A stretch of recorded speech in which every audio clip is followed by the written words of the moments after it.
Good morning. Thank you for joining me for another 5 good minutes with the Word. I'm Barry Bryson, and we're continuing our study of three Marys: Mary, the mother of Jesus, Mary of Bethany, and Mary Magdalene. And we're going to be talking about the birth of Jesus today from Luke chapter 2. In Matthew's Gospel, we're just told twice that Jesus was born at the end of chapter 1 and the opening verse of chapter 2. And that Jesus was named Jesus, and per the instruction of the angels, of the angel, excuse me, the angel Gabriel, um, which we have in Luke chapter 1, of course. Um, but Luke gives us a more detailed account of the actual birth of Jesus. All four Gospels go back certain distances. Um, Mark doesn't give a genealogy and starts with the the the ministry of John the Baptist. Matthew traces the lineage of Jesus all the way back, to Abraham, and and then talks about the birth, but briefly. Luke talks about the birth and then gives a genealogy that goes all the way back to creation to Adam. And John goes all the way back to the beginning to let there be light and places Jesus there. So it's interesting how they go. Each one goes a little further back. I think those are the order in which the Gospels were written: Mark first, and then Matthew, Luke, and of course John last. And that would mean each one goes a little further back than the one before. Okay, let's read Luke chapter 2, verses 1 through 7. Now it came about in those days that a decree went out from Caesar Augustus that a census should be taken of all the inhabited earth. This was the first census taken while Quirinius was governor of Syria. There was a second census taken in AD 6. This has to be at least 10 or 12 years earlier than that. And all were proceeding to register for the census, everyone to his own city. Also Joseph went up from Galilee, from the city of Nazareth to Judea, the city of David, which is called Bethlehem, because he was of the house and family of David, in order to register along with Mary, who was engaged to him and was with child. And it came about that while they were there, the days were completed for her to give birth. And she gave birth to her firstborn son, and wrapped him in cloths, and laid him in a manger, because there was no room for them in the inn. There's a lot of detail here. We know from Matthew's gospel that Mary and Joseph went ahead and got married, but that she remained a virgin until after she gave birth to Jesus. That's what Matthew's account uh, says to us. That's why in Luke's gospel, he does not describe them as married yet, to reflect that reality. But they are together and they travel together and they're evidently keeping house together or are together in someone's home. Um, I know that people try to make a big deal out of the fact that the famous census that took place under Quirinius took place in 86, and and that Herod died in BC 4, and therefore, we have a calendar issue.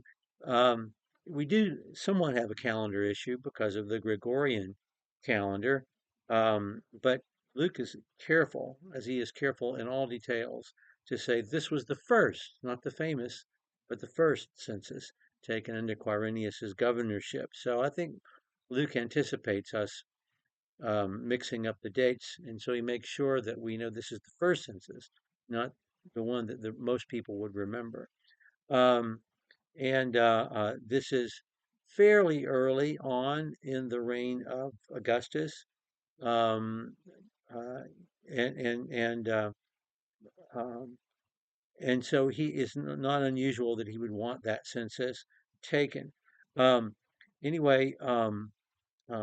We also need to point out that Herod dies in 4 BC. Herod's already is still alive, something that the gospel writers all tell us. And so Jesus was not born um, in the year 0 AD. AD 1. He was not born then. He was born earlier. And that's the calendar issue we have, and you can take that up with Pope Gregory. But he's been dead for more than 1,000 years, so you may have some issues there.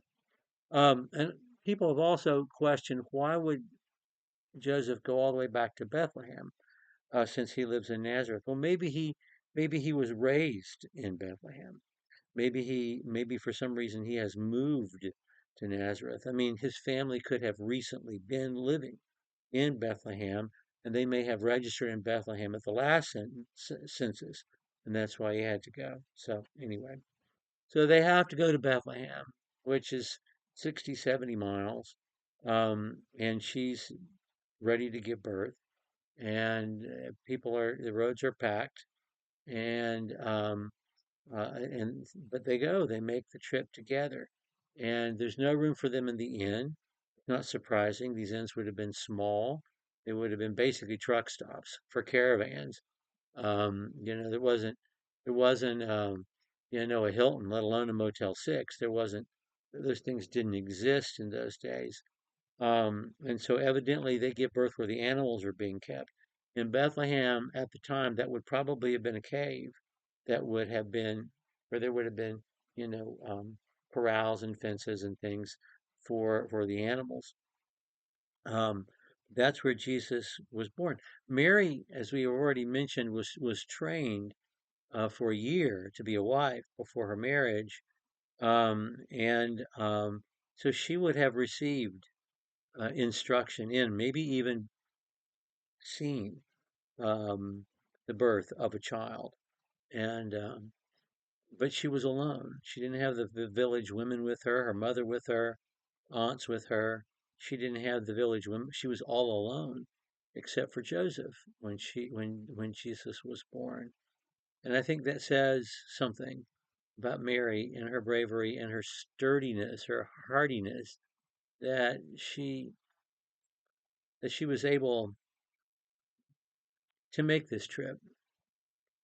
Um, it's important that Jesus be born in Bethlehem because he is descended from David. It's important symbolically for Jesus to be born in Bethlehem. It would have been easy for her to tell him to go. Maybe the law said she had to go too since she was his wife. I don't know, but there's so many people traveling. Would that have would they not have gotten away with that if she'd stayed home? But she didn't.